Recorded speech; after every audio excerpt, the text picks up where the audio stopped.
Is Cooper Flagg going to be a Washington Wizard, and what does capturing the flag bring to the Wizards? Find out next on Locked On Wizards.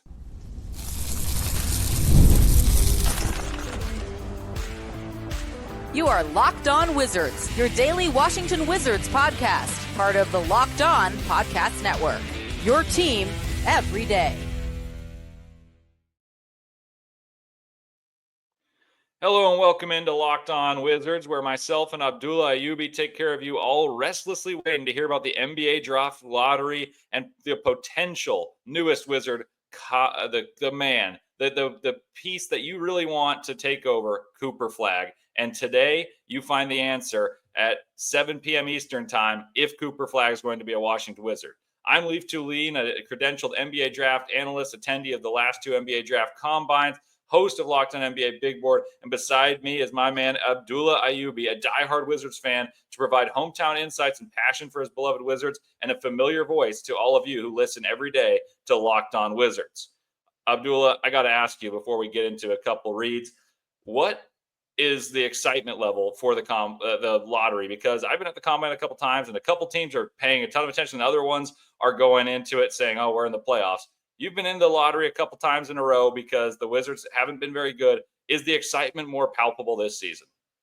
Yeah, on a scale of 1 to 10, I would say an 11. Right now, as a Wizards fan, you're just looking at it, waiting for the clock to count down to hear those balls be announced. And the Wizards, man, if they get picked number one, I mean, it's going to go crazy down here in D.C. And I feel like if you get a guy like Cooper Flagg, a guy who can definitely change your franchise, it's going to alter your future. And for me, the Wizards, even if they don't get picked number one, which I hope they don't, I still have so much confidence in this front office that they can be able to have that plan B, plan C. If all goes wrong, they don't get picked number one. And that is a huge thing we'll touch on later. We've got a busy day on the show for you guys, but thanks for making Locked On Wizards your first listen each and every day. And remember, Locked On Wizards is free and available on all platforms, including YouTube at Locked On Wizards, where the best way to help us grow is comment anything below. And today's question for you is exactly on that. Who would you take if Cooper Flagg is gone, and why? We're going to talk about that, give our opinions, but I want to hear your guys' opinions as well. Also, this episode is brought to you by Monarch Money. Take control of your finances with Monarch Money. Use code LOCKEDONNBA at monarchmoney.com for 50% off your first year. So let's dive right in.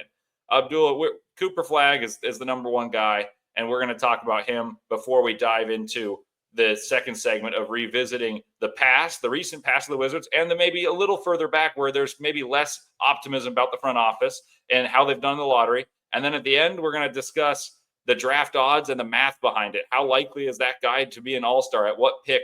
And what picks could the Wizards have based on how the lottery odds are for those who are tuning in for the first time in a while? But I'm going to ask you a simple question.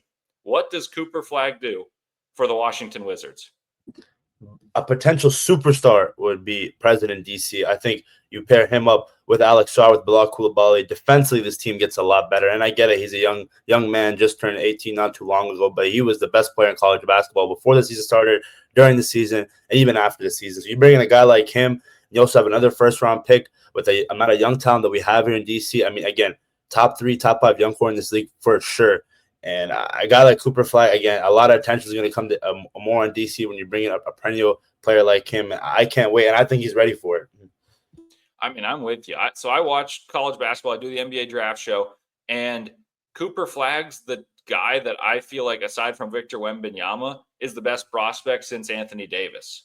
And in watching tons of college basketball in those years, I think there's an argument that he was better than Anthony Davis, even though Anthony Davis and Kentucky won and Duke did not.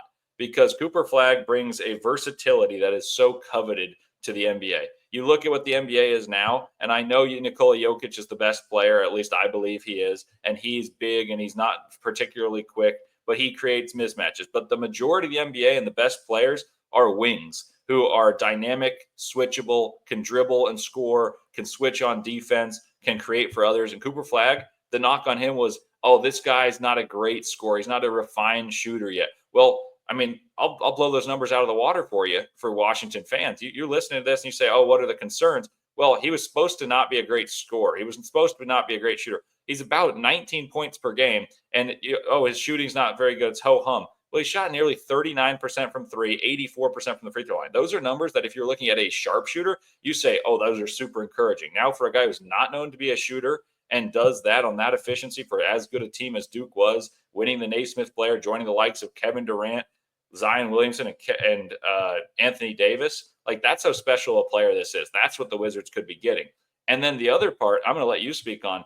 Washington hasn't had a player that's been able to galvanize the public. Bradley Beal was great, but they haven't had a guy like that since John Wall. And John Wall was the last time that the Wizards had a number one pick, despite many of the years being within the lottery.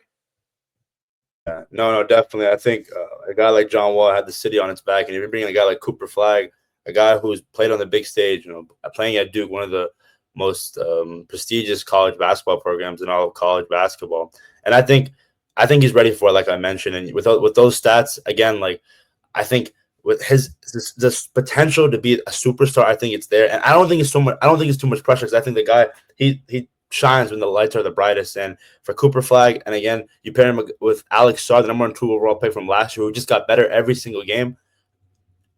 Great front court.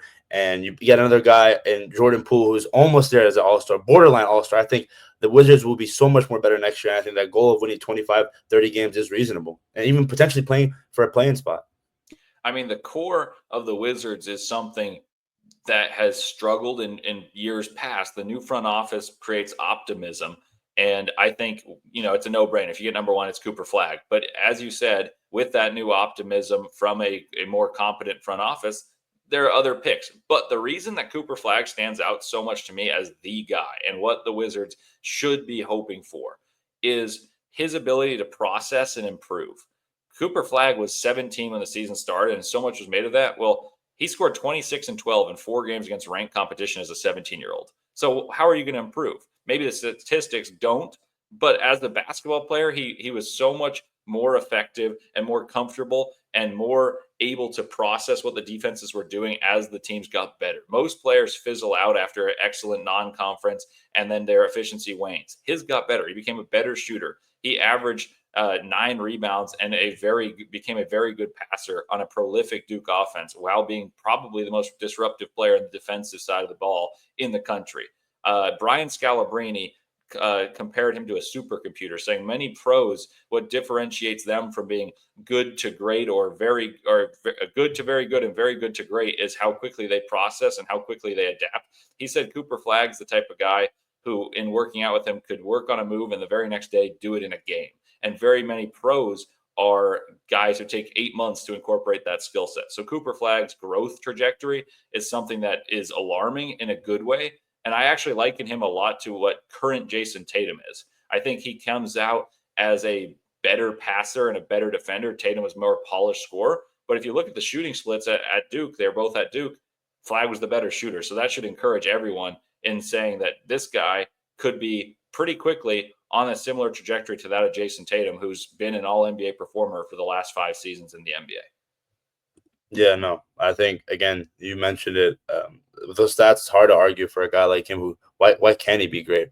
And again, I think with the system that here in DC, Will Dawkins, Michael Winger, the amount of talent that they brought in, the coaching staff, the front office, I think everyone's in sync. And that just hasn't been the theme for so long here before this regime. And I can't wait. I think he's in a good situation. I know a while ago we talked about how Austin Rivers said the Hornets are in a better situation than the Wizards, but I disagree with that. I think the Wizards right now are a really good spot for any young guy to take over and be the face of that franchise. Yeah, talk to me on that. So Cooper Flagg would take over, be the face of the franchise. How quickly do you think the ascent could be completed? I'm not saying winning a championship, but playing in the playoffs, maybe winning a round in the playoffs with Cooper Flagg, with the likes of Alex Sarr, Bub Carrington, Keyshawn George, all these guys. And like you mentioned, a guy who's now a veteran but still is pretty young in Jordan Poole. Like, what is the timeline and trajectory that you anticipate if the Wizards get Cooper Flagg? Yeah, no, I think if they get Cooper Flagg, I think there's a shot of them potentially fighting for that play-in spot. But obviously, a lot of things have to go right for it to happen. I think it was just defensively, they need to get better. Getting killed off the glass every night needs to be a theme that they have to fix. That was the common theme of last season. But the second half of the season, the Wizards did get better. So I think this upcoming year, if you get a guy like Cooper Flagg, I'm thinking 25 to 30 wins. And I think the year after that is when you really start competing for a playoff spot.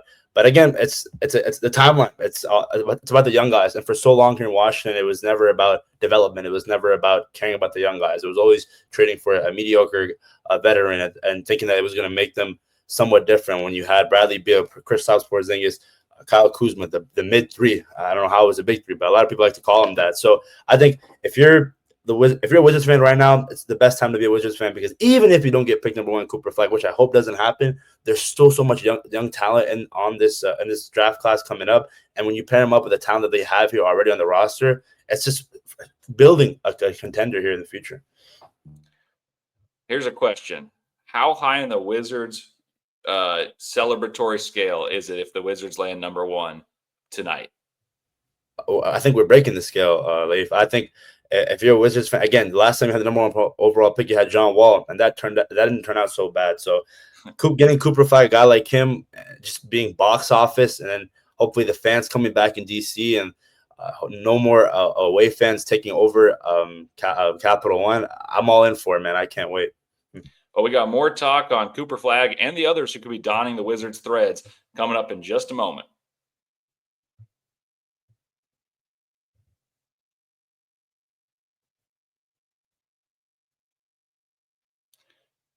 NBA fans, you know what time it is. It's playoff season. That means big performances and even bigger awards. DoorDash is bringing all the heat with a slam dunk deal from Dash Pass members during the 2025 NBA playoffs. It's called They Swoosh, You Score. Anytime a player drops 50 points or more in a playoff game, Dash Pass members score a three-piece crispy tenders combo from Wingstop the very next day. Just place an order of $20 or more. Use the code WINGSTOP at checkout, and that combo is all yours. Crispy, delicious, and totally free. The offer is valid noon to midnight the day after the game. Terms apply.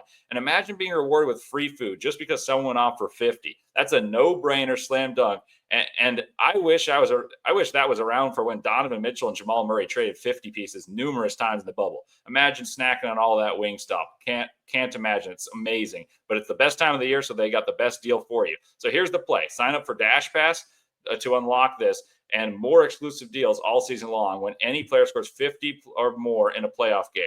Dash Pass members can grab a three-piece crispy tenders combo from Wingstop the next day with a $20 or more order and use the code WINGSTOP50. That's Dash Pass, your door to more savings, more flavor, and more ways to win. Terms do apply.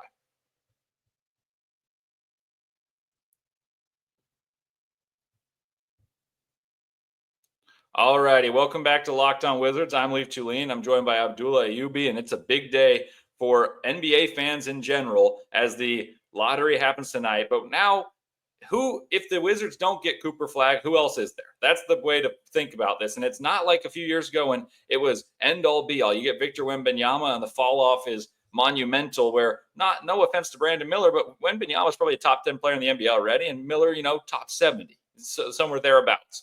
I don't feel as if the gap is as disparate. So who are the guys that feel like, if the Jazz or the Hornets, one of those teams, get Cooper Flagg, that you would say, you know what, I'm content or even happy to have in the Washington Wizards threads? Yeah, so again, I think this front office does have a plan B, and I think you go after a guy, an Ace Bailey from Rutgers. I think his ability to score, his potential to be a two-way threat is there. And again, you add a wing where you desperately need for so long here in Washington, especially if Abdullah Ayubi doesn't take that jump offensively in year 3. But I think he will. But that's a guy that I like. Also, Derek Queen, the kid from the DMV out of Maryland, had a really good year this past year. And you pair him up with Alex Sarr, I think they could be a really mean front court. And again, there's a lot of talent in this upcoming draft. And you also have pick 19. You can also pair up and trade up in the lottery. It might be a little more pricey compared to last year, because last year's draft class wasn't considered as good as this upcoming one. So again, whatever the Wizards do, I have full confidence that they know what this front office is doing. And again, it's all about the youth movement, and that's what they're emphasizing. And I can't wait, man. Well, the crazy part is you named some guys that I really like as a draft evaluator, but not the guy that I would evaluate as number 2. So I've got 2 questions for you. Dylan Harper versus Ace Bailey. Ace Bailey was the guy who most people were salivating about his potential more and said he's the truest threat to Cooper Flagg going number 1. However, most people, as the season progressed, thought that Dylan Harper was the next best player in this draft. So first question being, is the reason that you liked Ace Bailey more than Dylan Harper due to what the Wizards have on the roster? Or is it that you just like what he brings as an NBA prospect more? And if so, explain. Yeah, so I think it's kind of a mixture of both, but I would say more on just on the need side of the Wizards. I think the guard rotation that you have here in DC with Bub Carrington, with Jordan Poole, you have a veteran in Marcus Smart who'll learn. I mean, AJ Johnson, I mean, you get him at the trade deadline. He's been really, really playing well with the opportunities that he got. And again, Ace Bailey, his two-way ability.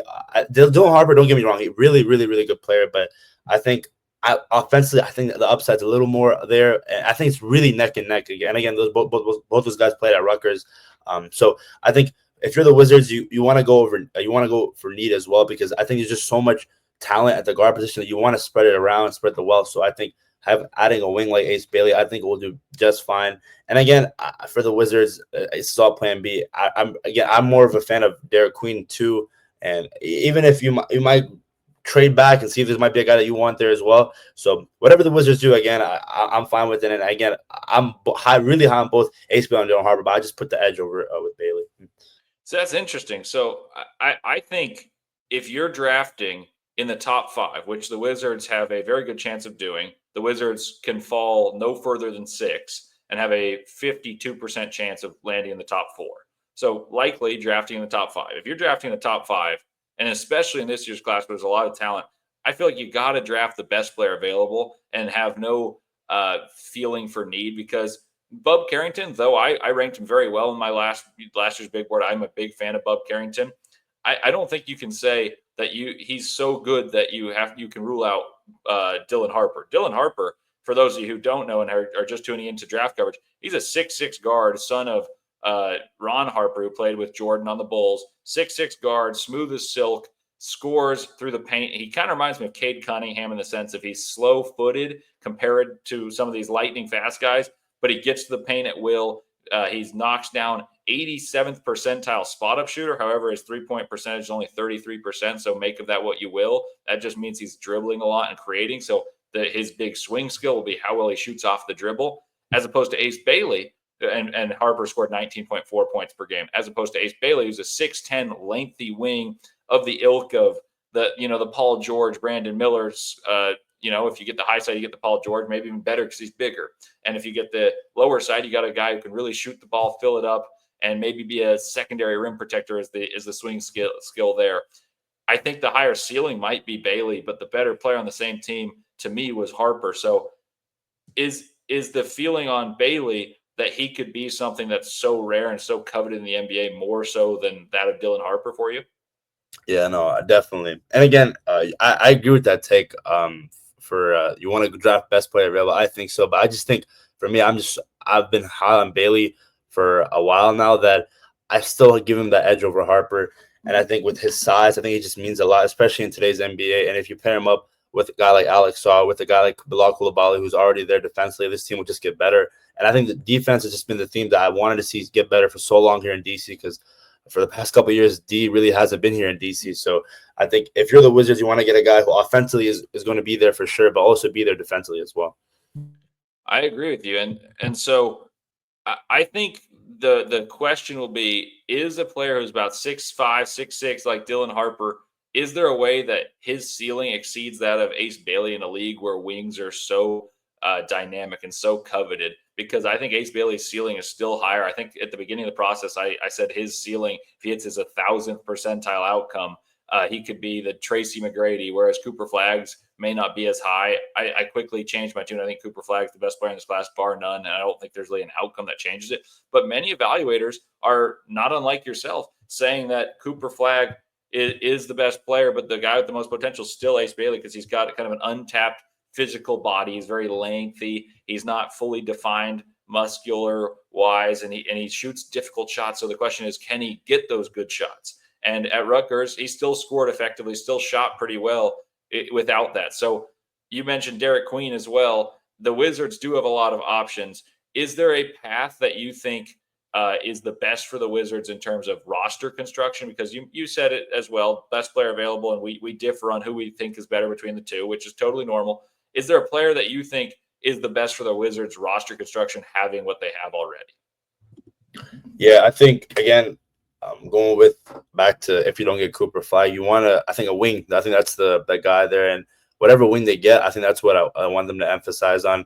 And again, I think with the center position, I think they're good with Sar, and you got a guy in Tristan Vucevic who showed flashes when he was given opportunities. So I think that forward position, I think that's more what you got to emphasize on. I think at guard, I think you're really good. I love the guard rotation with Jordan Poole and Bub Carrington. A lot of people want Jordan Poole, or a lot of people think Jordan Poole is a possibility of him getting traded. I think his value is really, really high right now. So if the Wizards do it and the deal is really good, maybe you consider it. But I just think he can be the guy that can be here in the long term in DC. He got way better from where he started as a Wizard, his tenure here in Washington to now. It's a whole 180. I mean, a lot of people wanted him out mid-season.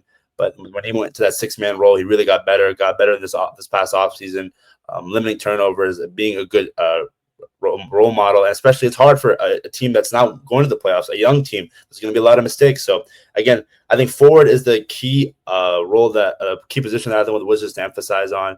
And whether it's Cooper Flagg, whether it's Ace Bailey, I think whoever they bring in, I think they're going to do well. And you pair him up with Bilal Coulibaly, Alex Sarr, Keyshawn George, so much young talent. And I think Coach Keefe is going to do a good job of developing them as well. So I got one last question for you in this segment. The Wizards haven't had the best luck in the lottery. It's not been horrible. You got John Wall at number 1 last year, Alex Sarr at 2, and you can make the argument you got the best player in that class. I like Stephon Castle the most, but Sarr certainly got a claim. How do you feel being a Wizards fan in terms of the lottery luck? Like, do you have this sense of despair? And what has history said for the Wizards? Like, they've been bad for a little while, and the picks haven't been great at different times. How do you feel about the likelihood of the Wizards getting number 1, number 2, number 3, having, they're going to be picked 1 through 6, so it's got to be a good pick. But how do you feel about it?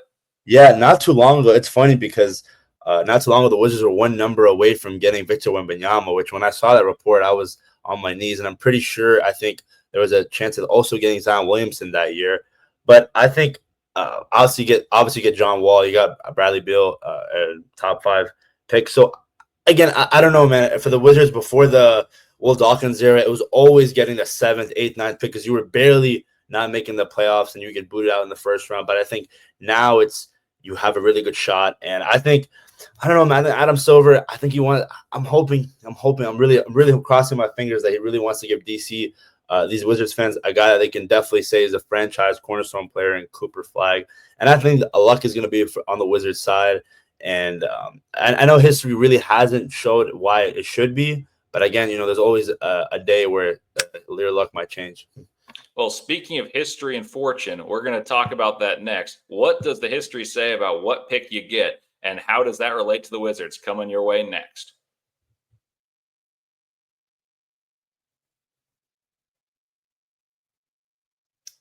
Ever check your bank account and wonder, where did all my money go? Between dining out, online shopping, and entertainment, it's easy to lose track. That's where Monarch Money comes in, your personal CFO, giving you full visibility and control over your finances. Monarch Money isn't just a budgeting app, it's a complete financial command center. You can track all your accounts, investments, and spending in one place so you stop managing your money and start building wealth. When I started using Monarch, I realized how much money I was spending on food delivery, and now I budget smarter and save more.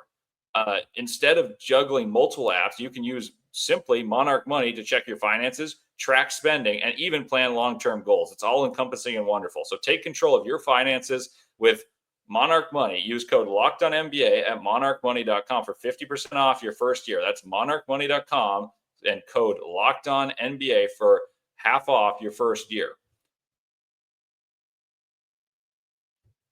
And I also got to tell you about Hungry Root. Everyone in my house always has something going on. It's called busy season. I don't have a lot of time to go grocery shopping or cook healthy meals at home, so that's why I use Hungry Root. Hungry Root is like having your own personal shopper and nutritionist wrapped into one. They take care of grocery shopping and meal planning, offering personalized recommendations based on your taste and health goals. I'm a picky eater, and I definitely need that feature. I love how Hungry Root tailors the orders based on what I like and what I didn't like, maybe more importantly. If I didn't like it, they don't give it to me again. It gets smarter every single time. With their high-quality, nutritious food, you can stick to your gut-friendly, high-protein diet without spending hours planning those meals. And the meals come together in 15 minutes or less, giving you more time for your workouts or time to watch the playoffs, or in this case, the lottery if you're a Wizards fan. So what are you waiting for? Take advantage of this exclusive deal. Get 40% off your first box plus a free item in every box for life. Go to hungryroot.com/LockedOnNBA and use code LockedOnNBA. That's hungryroot.com/LockedOnNBA, code LockedOnNBA for 40% off and a lifetime free item.